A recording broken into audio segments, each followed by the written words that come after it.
WM3 1993 with the Lego Technic dragster hot rod that I made with the Lego 6-star hotel, but it has 2 floors. It needs 4 floors.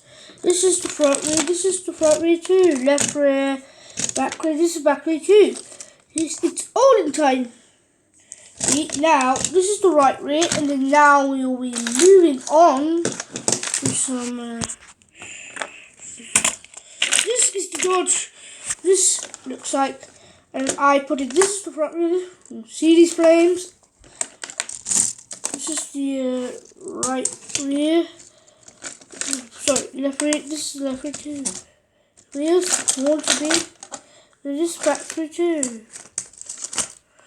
This is the right rear. This is the right rear too. And then now we'll be working on something like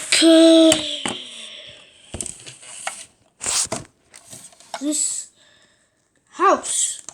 So this is the jet ski 6-star hotel, but this is the computer desk. That's the wheel, and then that's 2 bedrooms. And then when they have 4 more floors left, it's gonna be same 6-star hotel on it. I'm Carson. See you again. Bye bye soon. Tomorrow